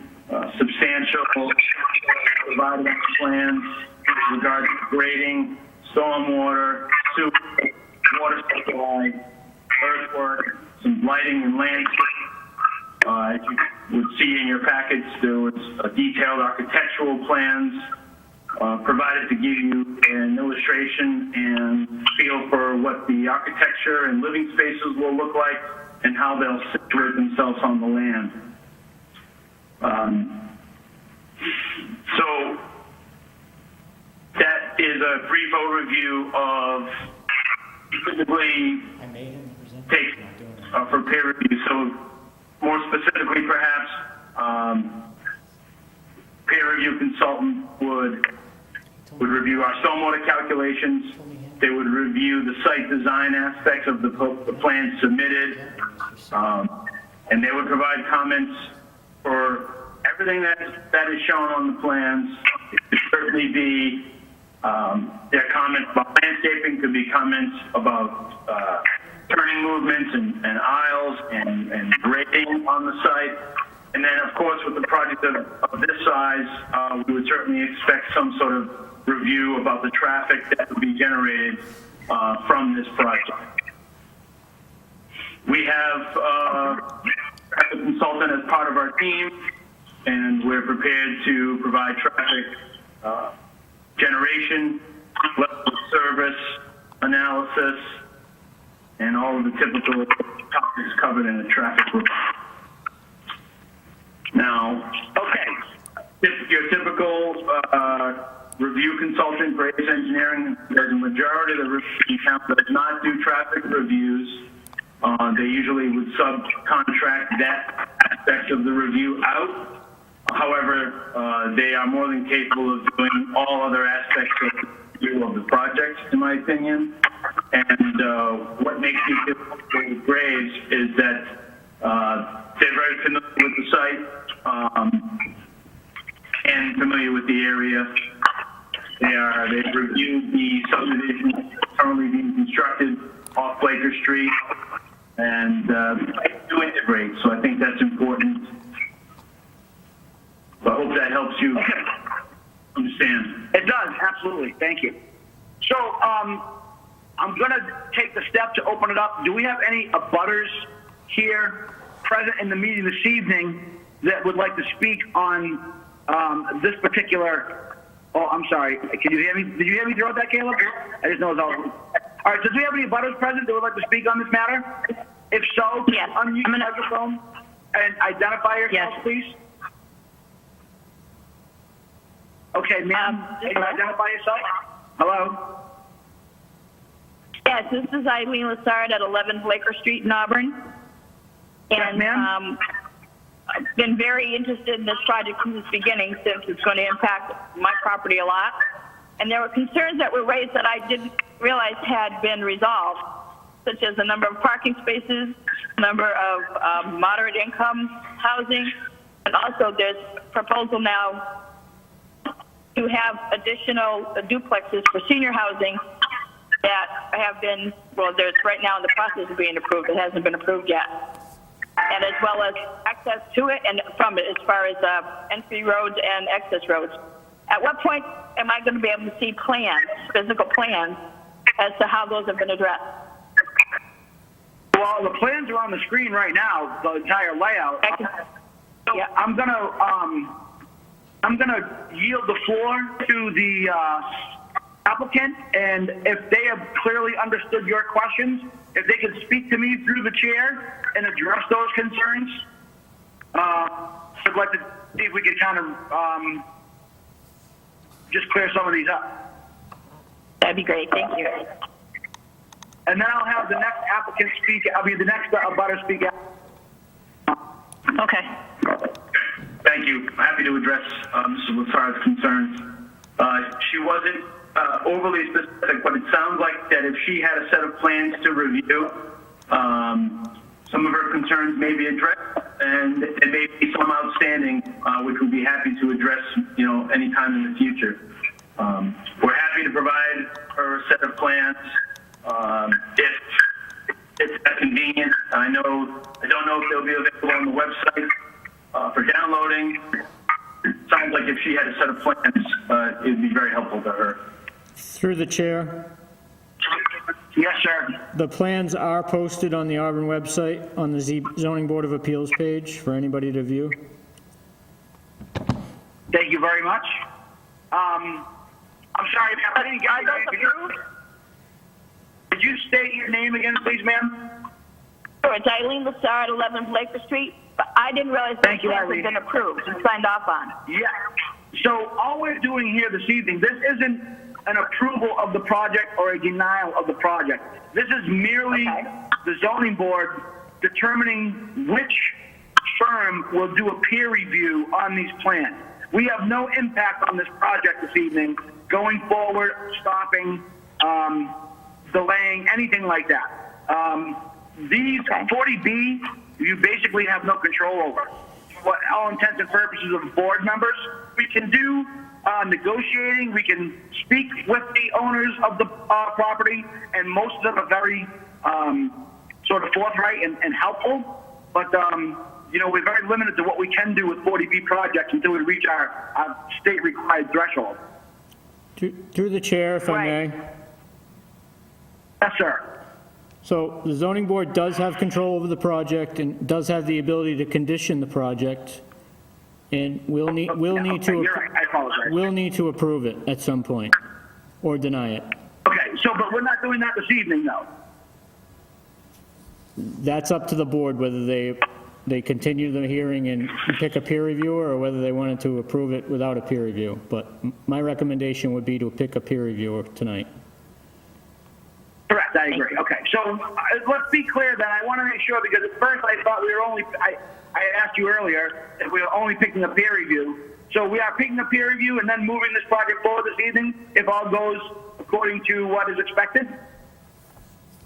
My recommendation would be to pick a peer reviewer this evening. Okay, I got it. All right, thank you. So, ma'am, did you understand that? We're just here to pick a peer review. So all the wastewater, all the water management systems, stormwater, those types of things would be the ones that we'll be discussing this evening. That's understood, and I know that there's another meeting about plans, so that makes me feel much more comfortable than that. Just the peer group is being chosen. Thank you. Okay, I appreciate that. So do we have any other abutters that would like to speak in regards to the peer group choice for this evening? No. Could you identify yourself, please? Hello? Hello. Hi. Okay, I wasn't sure if you could hear me. I can hear you now. Could you identify yourself, please, and talk about your concerns? Sure. My name is Leah Proudy Muller. I am an owner at 101 Tinker Hill Road. Okay. I had come, like Eileen, I was aware that there was a development going in, and I do have concerns, but it sounds like tonight's not the night to address them. Correct. So you can certainly make your concerns publicly known. That certainly isn't a problem. But tonight we are discussing peer review for water management of the site. Okay. Yeah, I don't have anything in relation to peer review. I did want to, as a neighbor to the community that's going to be built there, I did want to, at some point, have it be addressed about neighborly things when the construction is in action, as far as like hours of the day goes, and the blasting that happens from the terraforming and earthworking that happens, because it is something that's been disrupting our quality of life. So again, I know that's not a tonight thing, but I did want it put as a concern of the area residents. I appreciate that, and obviously that is a concern. One of the things that we always talk about on the board here is maintaining the integrity of the neighborhoods and making sure that our residents are not too much impacted by things like this. So I appreciate your concern, and it's duly noted. Thank you very much. Thank you. do we have any other abutters present that would like to identify themselves and speak this evening?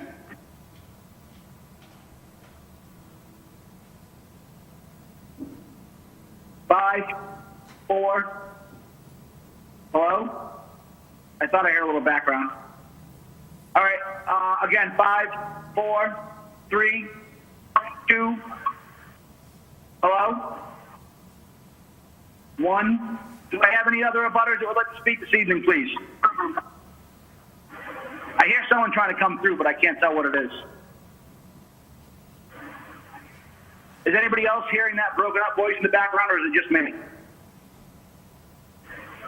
I'm hearing it. I think someone's trying to come through. That's what I thought too.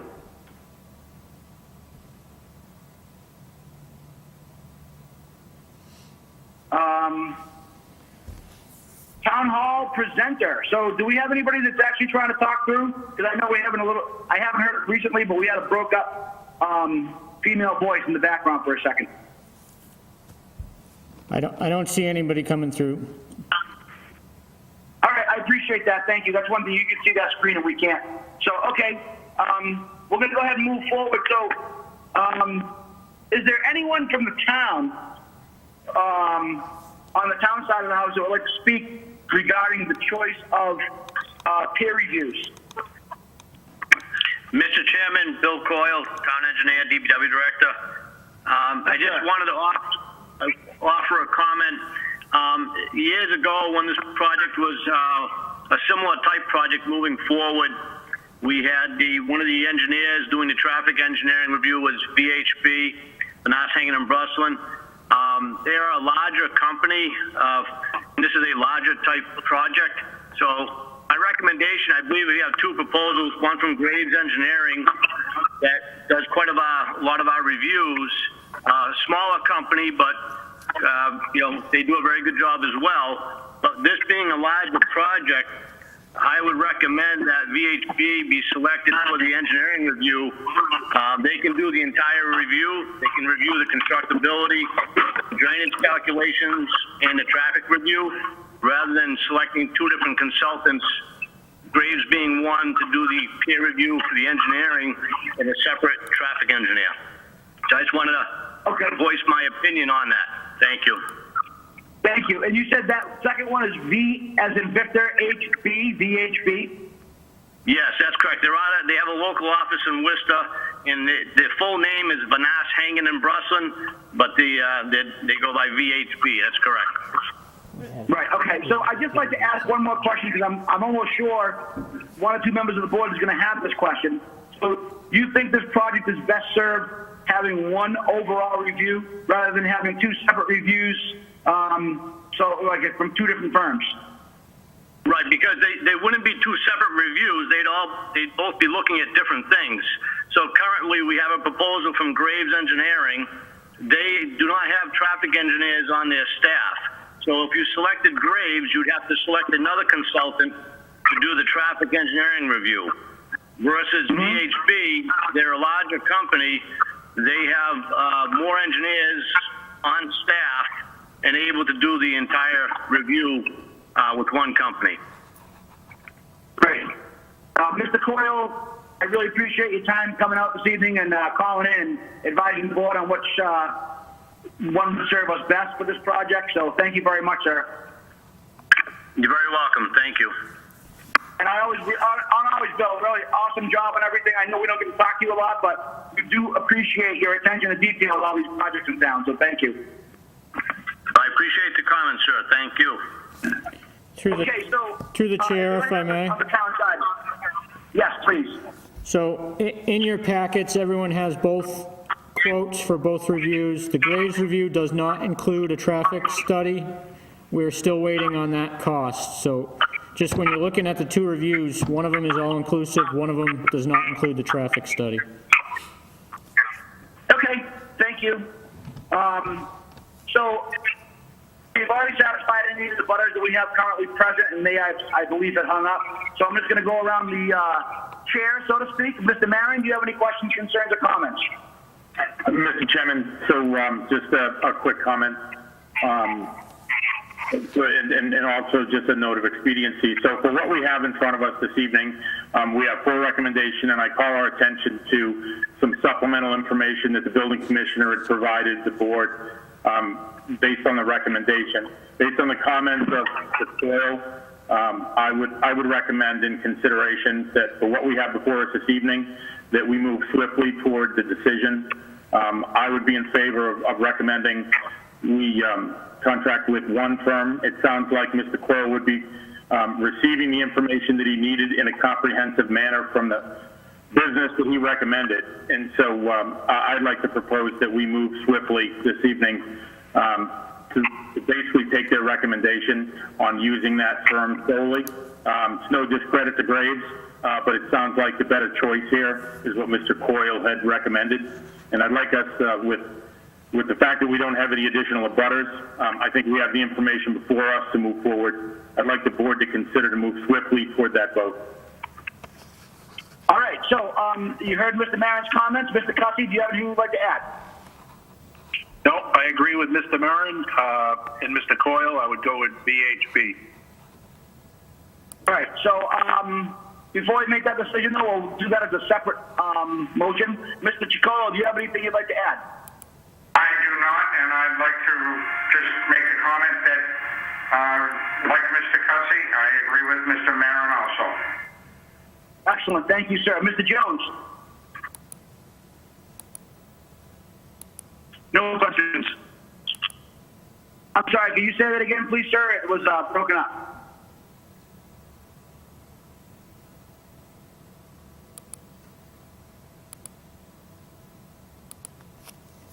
I still don't have you, Mr. Jones.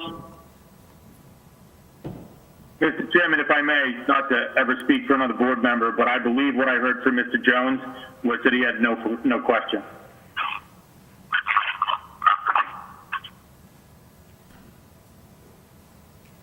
Yes, I have no questions. Excellent, thank you, sir.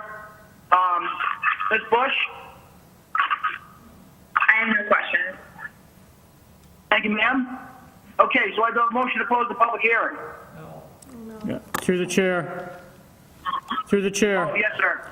So we'd be looking, you may want to give the applicant a chance to speak, but what the motion would be to choose a peer reviewer. The public hearing would be continued, not closed. I appreciate that. Thank you for the clarification on procedure. So, to the applicant, sir, you've heard all the concerns from the board members and the opinion of the town engineer. Is there anything you'd like to add before we move forward? No, Mr. Chairman, we have no objection to VHB. We thought there was some merit to Graves since their experience on the site, but we have no objection to VHB if that's the board's wish. Excellent. Thank you very much, sir. Okay, Caleb, does that satisfy all the requirements at your end? So what would we be looking for is a motion to accept the quote from VHB for the peer review, and then we would be looking for a request to continue from the applicant. Okay, so as long as we're all clear on that, the hearing, according to the building commissioner, will remain open because we have not discussed the actual 40B project, et cetera, and the final approvals on that end. What we're talking about tonight is if we are going to, in fact, approve this particular firm, and then the applicant will request a continuation in order to have further review of this project at a future date. So as long as we're all clear on that, do I have a motion on the floor regarding the engineering firm to be chosen? Mr. Chairman, Michael Marin, I'd like to make the motion that the board approve the quote that came in from VHB and move forward with VHB as the sole peer review. Okay, do I have a second on Mr. Marin's motion? Larry seconds. Okay, I got a second from Mr. Chicolo. Mr. Cussy? Approved. Thank you. Mr. Jones? Approved. Thank you. Mr. Jones approves, and I, Mr. Tetro, Chair, approve. So the next step would be from Eastland Partners. Gentlemen, if one of you could request a continuation, Caleb, do you have a particular date in mind or anything like that? I would continue to June 18th pending the peer review. If we don't have the peer review results by then, they could request a continuance or make a presentation on their own at that time. Okay, so if everyone is clear, what we'd like to do is move with the applicant requesting a continuation of the June 18th meeting, and then we will be flexible if required beyond that. So if Eastland Partners are understanding of that, if they request their continuation. Mr. Chairman, we request to extend the public hearing till the June 18th meeting, at which time we hope that the VHP material will be available.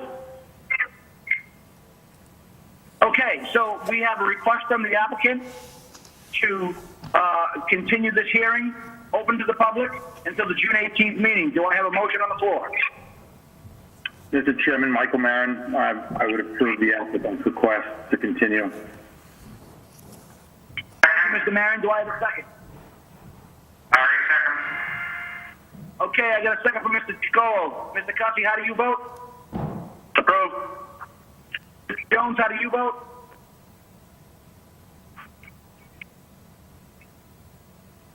Approve. Thank you, sir. And the chair, Mr. Taker, and myself, I approve.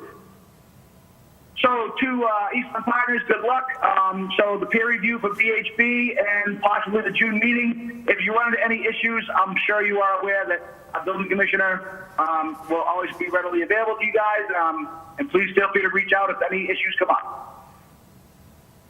Thank you, Mr. Chairman and the board. We appreciate your time tonight, and we look forward to working with you. Have a good evening. All right. Take care, sir. Be safe. Thank you. I'm just going to step away from my camera for 1 second because I need to turn the light on or I'm not going to be able to see soon. All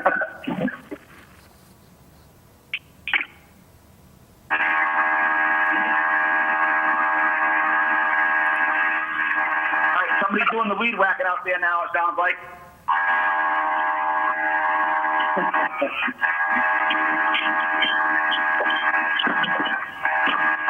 Okay, so we are technically not closing the 510 hearing. That's going to remain open.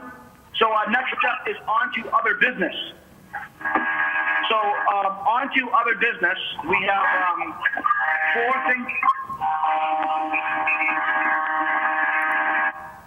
It sounds like I have a didgeridoo in the background there. Somebody's practicing. Okay, so let me get my other paperwork out for this, please.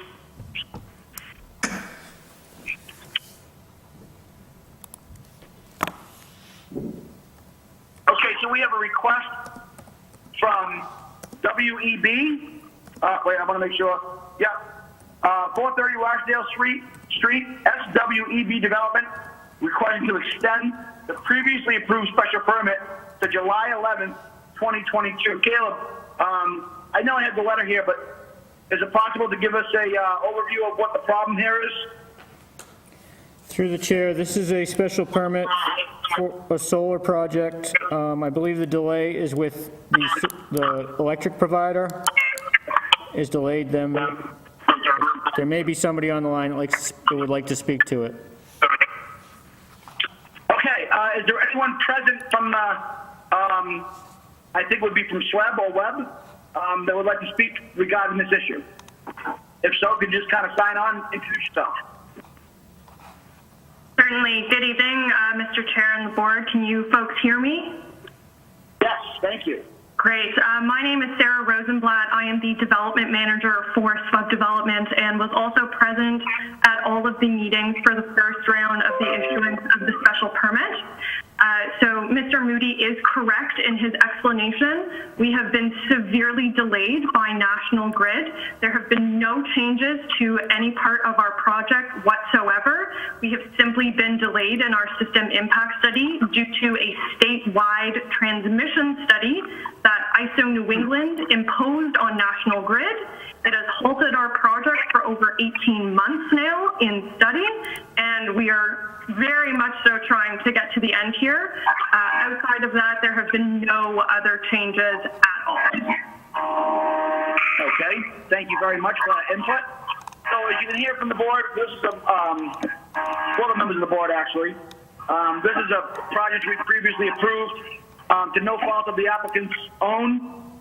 They're being delayed because of a state mandated requirement or National Grid. So I have a motion on the floor to either accept or deny the request for extension of the special permit. Mr. Chairman, Michael Marin, I don't know if any board members, if you want to offer, if they have any specific questions before we make a motion, but based on the explanation, I for one see no reason why we would not offer an extension to this applicant. Okay, I agree. To open it to the board, Mr. Cussy, your thoughts? No, I agree with the extension. Okay, Mr. Chicolo? Also agree. Thank you. Mr. Jones? No questions, no problems. Thank you. And Ms. Bush? Same, I agree. No questions, no problem. Perfect. Thank you so much. I appreciate that again, Mr. Marin. Thank you. So you've heard all the input. So I have a motion on the floor to accept the request for extension of permit as is submitted. Mr. Chairman, Michael Marin, so I would make a motion to accept the proposed extension for this applicant as stated. Thank you very much. Do I have a second? Mr. Chicolo makes a second. Mr. Cuffey? I approve. Mr. Jones? Approve. And myself, Mr. Tatro, I approve. Good luck. We hope you're able to navigate through the problems that you're having with your project. Great. Thank you, everyone. I appreciate your time this evening. Thank you. Okay, so the next one, I'm going to review us a little bit here, kind of refresh our memories. So we have here 10 Church Street request by Penrose Properties for a minor modification in accordance with 760 CMR 50.0511 to include Exhibit A, dated April 14, 2020, to the original decision. So Penrose Properties, if you remember, the people that won the bid on our 2 schools that we had taken offline, Mary D being one, right behind the town hall, and JD over near like the Oxford Street North area. So, Caleb, before we vote on this, could you just go over exactly what they are including in terms of Exhibit A? Through the chair, we have representatives on the line that could speak to their request. Excellent, thank you. So, representatives from Primrose Properties available? Yes, we're here. Go ahead. Okay, so if one of you could just address to the board what the Exhibit A is, what the issues are, and if you'd like to kind of just give us an overview of what's going on. Sure, Mr. Chairman. This is Paul Haverty from Blattman, Bobrowski and Haverty, the attorney for the applicant. So I'm the one that sent you this request for modification. So the way that, good evening. So the way that the Chapter 40B regulations work, there's opportunity for an applicant to request a modification of a previously issued comprehensive permit, and pursuant to 760 CMR 56.0511, the board is required to make a determination upon a request for modification as to whether the proposed modification is either substantial, in which case within 30 days the board is required to hold a duly noticed public hearing, or they can make a determination that it's insubstantial, in which case nothing more needs to be done. The modification is simply approved. We let this board make a determination that the requested modification is insubstantial. So I'll start with the 10 Church Street property, in which what happened was the decision was issued, submitted to the town clerk, and then it was recorded at the Registry of Deeds without an exhibit that should have been appended to it, and that was the waiver list that was required. Okay. So just as a ministerial matter, we want to make sure that the waiver list is included within the recorded decision. So we would like the modification to incorporate the waiver list. We do have I'm sorry, what was that? No, okay, I'm just acknowledging what you're kind of breaking it down to what you actually need. Sure, thank you. And so then there were a couple of changes from what was on the original waiver list to what was ultimately approved by the board. Okay. For instance, the original request was, the waiver request was for the board to allow 53 units, but the decision actually approves the 56 units that was ultimately requested. So that's reflected in condition A4 of the decision already. So this isn't actually a change from what the board approved. It's simply confirming what the board approved. Okay. Similarly, the revised waiver list includes a reduction of the number of parking spaces from 48 spaces to 46 spaces, which is also consistent with the terms of the comprehensive permit, which is in condition A5. We are requesting a slight change in the impervious area from what the original permit granted. So the original permit was a 72% impervious area, and what's actually being proposed to be developed now is 76% impervious. One other change that has to do with the number of affordable units. Originally, it was proposed that 81% of the units, for a total of 45 units, would be deed restricted affordable. After consultation with the subsidizing agency, that number has been reduced. Actually, it was originally 47. Now it's being reduced to 45 units. Okay. The board's decision states that the number of affordable units should not exceed 25%, which is consistent with requirements under Chapter 40B. So the proposal was far and above what the requirements are.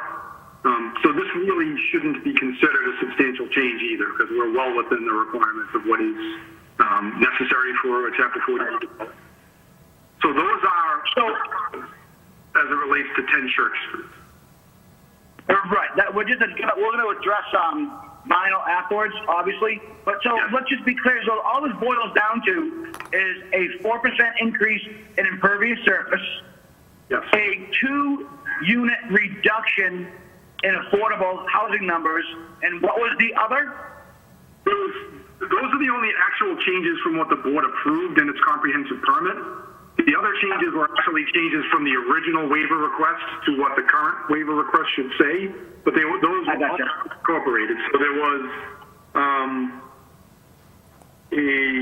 the total number of units was originally in the waiver list shown as 53, but the board's decision approved a total of 56 units. The number of parking spaces in the original waiver list showed 48, but the board's decision approved 46 parking spaces. Okay. So it's also, so I can see where it's just basically a clarification of a couple of things. Increase in 4% impervious surface, decrease in apartment numbers that are considered to be affordable, an increase in 2 parking spaces, and really just this is just basically a clarification of what was already approved. Correct, Mr. Chairman. Okay, thank you. Would you like to add anything else? Nope, that's all I have. I don't know. I also have from the applicants, Charlie and Carmen, if you want to introduce yourselves and add any. Yes, thank you. Charlie Adams from Penrose. Thank you for listening to us tonight. Yeah, sure. And Carmen Chung from Penrose also. Thank you. In terms of a general update, just quickly, we're on a path to get this started by the end of next month. So we're excited to move this along. So I know everyone's that's what may be on people's minds. So I want to give you that update as well. So. Yeah, no, actually, the project has been very well received, and honestly, most of the inquiries that I've received while being around town is people are generally kind of excited about it and are curious to when it's going to begin. Yes. So you can tell them the end of next month. Okay.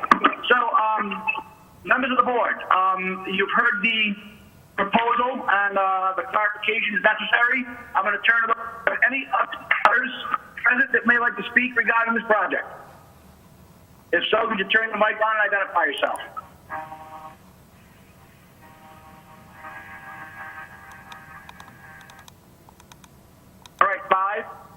4, 3, 2, 1. All right, hearing none, seeing none. Mr. Maron, sir, do you have anything you'd like to ask the applicant or add to the discussion? I don't have any questions for the applicant at this time, Mr. Chairman. Thank you very much. Mr. Chicolo? Also, not at this time, I have none. Thank you. Mr. Cussy? No questions for him. All right, Mr. Jones? None. Thank you. And Ms. Bush? I have no questions. Thank you, ma'am. Okay, Caleb, is there anything you'd like to add to this discussion before I move forward? I have nothing to add. Okay, and there are no other town representatives present that might be interested in this? All right, hearing none, seeing none. Okay, so I have a motion to accept, now this is other business number 2, and it's only for 10 Church Street, okay? I want to be clear, this is for the Mary B property. So I have a motion on the floor for the Church Street proposal for clarification and modification. So through the chair, to clarify, you'd be looking for a vote to approve as a minor modification. Yeah, thank you on the wording. So what we're voting on is we consider this to be a minor modification that can move forward without review, or if we consider this to be a substantial modification, at which time it would require the applicant to prepare a presentation and come to a full public hearing. So with that in mind, Mr. Maron, what say you? Thank you, Mr. Chairman. So I don't see merit in, with the items that have been enumerated, bringing this to a public hearing based on the changes that have been proposed and what seems to be some administrative cleanup on some of the information. So I would make a motion to approve as stated. And what I'd be approving is to specifically consider these as a minor modification. Okay, so I have a proposal on the floor, a motion from Vice Chair Maron to consider these individual matters brought before the board this evening as minor modifications. It should not prohibit the moving forward of the project. Mr. Chicolo, how do you vote? Mr. Cussy, how do you vote? I vote to approve. Mr. Jones, how do you vote? I would vote that it's not substantial. Thank you. And as the chair, I also vote that these requests for modification are not substantial. So good luck, gentlemen, with this particular one. And ma'am, ladies, on the next one, part 3, we have 3 Vinyl Street, request by Penrose Properties for a minor modification in accordance with 760 CMR 560511 to include Exhibit A dated April 14, 2020 to the original decision. So I defer to Penrose Properties again. If you could just go over those briefly, sir, I would appreciate it. Thank you, Mr. Chairman. And again, this is Paul Haverty from Black Member Brooklyn Haverty. The proposal with regard to 3 Vinyl Street is even more straightforward than the 10 Church Street was. Again, this is a situation in which the waiver list was not appended to the board's decision. The waiver list that was originally submitted to the board has been reproduced in the attachment that was included herewith with only one change. And that one change was a reduction in the waiver request for the parking spaces from 59 spaces to 50 spaces. And once again, the board already addressed this in its decision. The decision notes that there'll be 50 spaces in condition A5 of the board's decision. So there's really no change to the actual decision that the board issued. And that's it. Okay, thank you. Ms. Chung or Mr. Adams, do you have anything you'd like to add? No, nope. Thank you, though. None to add at this time. Thank you. Thank you very much. Okay, Mr. Maron, do I have any thoughts or concerns? Thank you, Mr. Chairman. I would recommend that we move forward to approve as a minor modification, as stated. Won't answer for the other board members, but if there are no questions, I'm assuming there are no abutters that want to speak to it. And so when ready, I would make that motion. Thank you. Do we have any abutters present that would be interested in speaking regards 3 Vinyl Street? If so, could you unmute your mic and identify yourself? Okay. 5, 4, 3, 2, 1. Hearing none, seeing none. I'll just go around the board real quick. Mr. Cussy, do you have any concerns? I have no concerns. Mr. Chicolo? No concerns. Thank you, Mr. Chicolo. Mr. Jones? No question. Thank you, Mr. Jones. Ms. Bush? I have no questions. Thank you very much, ma'am. So I am waiting for, or I would like to request, do we have a motion for other business number 3 Vinyl Street by Penrose Properties? Mr. Chairman, Michael Marins, I would make a motion to approve the proposed as a minor modification for the 3 Vinyl Street Penrose property project. All right, I have a proposal on the floor. Mr. Marin is of the opinion that in his motion that this is a minor modification, is not a major modification, and not require an additional further public hearing. Mr. Chicolo, how do you vote? I second it. Mr. Cussy? I'll approve. Thank you. Mr. Jones? Approve is not substantial. Thank you. And myself, Chair Tatro, I agree, not substantial, and approve. All right, so Caleb, do we have anything for the applicant, yes, or the request for modification people before we let them go? No, that should be it, Mr. Chair. All right, so for the Penrose Properties people, congratulations, good luck. Looking forward to seeing your project progress. Thank you. So take care and stay. Thank you very much. And listen, just want to echo what you had said earlier.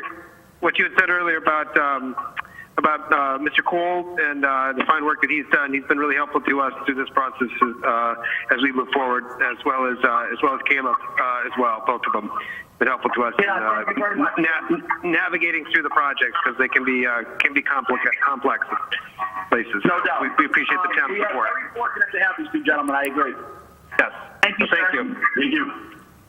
Thank you. Thank you. Okay, well, listen, give me like just 30 seconds as they hang up, and we'll move on to number 4 and final, by the way. So we have a procedure recommended, number 4 on other business, for municipal boards and committees that wish to execute documents in accordance with Mass General Law, Chapter 110G, which is the Uniform Electronic Transaction Act, which documents are then to be recorded at the Registry of Deeds. So what we are doing is voting to approve the use of this for Zoning Board of Appeal purposes. Is that correct, Caleb?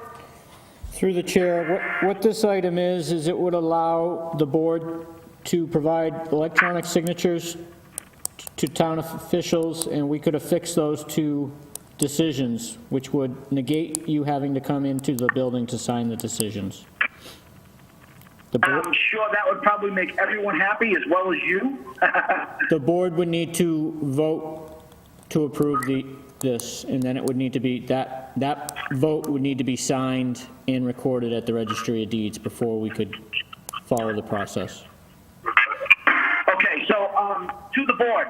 So this is so we can submit our electronic signatures, which would then in turn be submitted by the clerk's office or the recording agency to the Registry of Deeds office, which certainly is going to expedite for all parties concerned, us going to the town hall, the Department of Inspectional Services, the applicant, and certainly the Registry of Deeds. I think we're going to see more of these in the future as our kind of new normal begins to develop.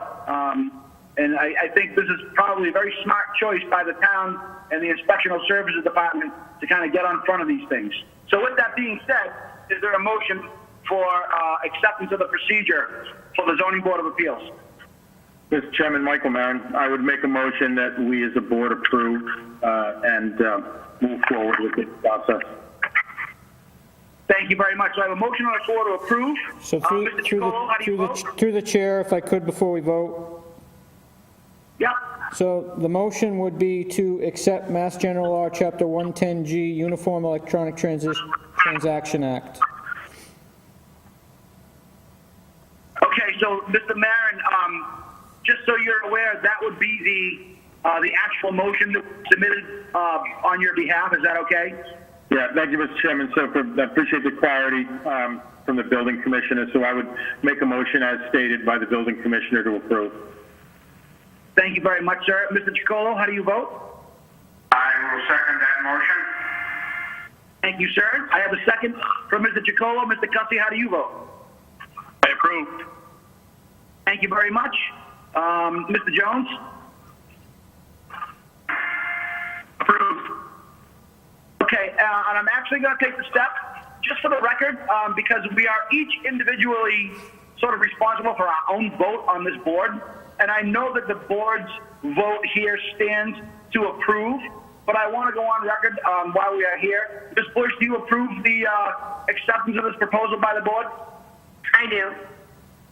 Thank you. And also, I'd just like to make a requirement, before this is all required, that Ms. Roach is made aware of all this when she watches the meetings and signs for it, and then she also electronically affixes her signature, because I think that each of the members of the board, whether they be full-time or alternate, should have a choice in this matter. So it's just a matter of formality, but I think we should have each individual member's signature before we actually file this. So I think we're all set. Caleb, any other questions or concerns? Just for procedural going forward, what we've done with other boards is the board members simply sign a blank piece of paper and take a photo with their phone, and then then email that photo and we can affix it. That makes it easier for everybody involved, because not everybody has the same access to electronics. Right. Yeah, okay, that's actually a really good point. I appreciate that. So as a moment of clarity, again, for the members of the board that are, or the folks at home that are still paying attention, actually, so you can, like you just said, scribble your signature on a clean, white, plain piece of paper, snap a picture with your phone, email it to Caleb, or to the other members of the inspectional division, and we can get it recorded. All right, thank you very much. So, Caleb, we have no other new meeting, no other concerns. I'd just like to add one thing to the board for its consideration. I would like to request that we send a letter to the town planner considering the addition of walk-up windows for small businesses that serve the public. And the reason I say that is as a small business owner in the past, I recognize how incredibly difficult it is to stay open and stay afloat during a good economy. And then to have something like this take place for a small business is just inconceivable. So thinking of that, my choice or my ideas were that if we can include the option for future renovation or construction of small businesses to just simply include a walk-up window, which would, obviously the design plans would be part, something like the Board of Health would get involved in, or whoever they would consider to be appropriate, that we could design something where there could be an exchange of goods and services that would enable a small business to remain open. So with that being said, I'd like to send that proposal to the board for discussion, and we can do it real quick, and then if that's okay with you guys before we close. Mr. Marin, your thoughts? Mr. Chairman, for the purposes of a straw poll, I mean, I wouldn't be opposed to taking a look at a proposal like that if it would serve local businesses.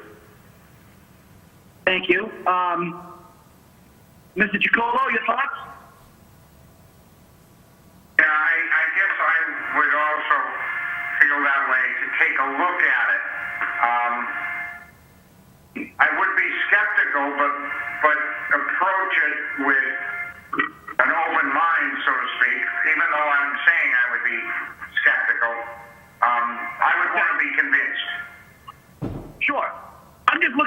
interesting. I can see how these small businesses that are out that could have substantially benefited by just having a walk-up window on the side of their building.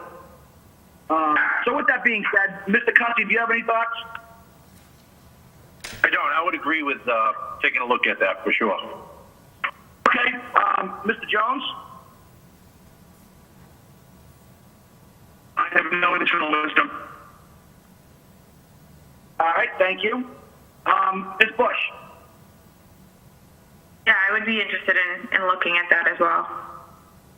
Okay, so this is really just a simple request that we send a notice to the town planner for representing the Zoning Board of Appeals to the actual Zoning Board Review Committee, saying that we would respectfully request you consider the option of looking at the possibility of installing walk-up windows for small businesses in the future, and if they could provide us with any feedback for future review. Okay, so if we don't have anything else, I think we spent...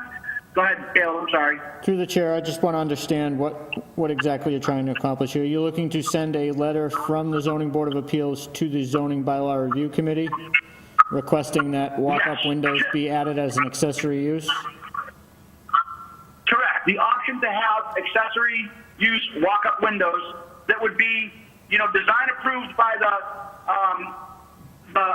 Board of Health or whoever the governing authority might be. But I think we should be able to give them the option if they have goods and services that can fit that manner, then let's try to provide it for them. Okay, thank you. All right, thank you. And so do I have a motion? Before we do close, just to clarify the last vote for the electronic signatures, people will have to come in and sign that vote physically and we will have to record that at the registry. But once that's done, then we will be able to moving forward, we'll be able to use the electronic signatures. Okay, everybody catch that? Yep. I'm assuming we all did. Okay, so do I have a motion to close the other business portion of the public hearing? I'll make that motion if it's necessary. I would expect that we could attain, I expect that we could, I think I'm lost for words and I never am. I think well, no, I think you're right. We could probably just adjourn, but I figured I would just entertain a motion to adjourn at this point, Mr. Chairman. Yes, absolutely. Do I have a motion to adjourn? A second. Motion to adjourn. Thank you very much, Mr. Chicola. Mr. Cussy. Adjourn. Mr. Jones. Adjourn. Ms. Bush. Adjourn. Thank you, and as the chair, I vote to adjourn. Thank you very much, everyone. Please stay safe. Clearly, we had a much smoother and much more organized meeting. I really appreciate everyone's efforts to get this kind of thing ironed out. So thank you all for your very hard work. Thank you.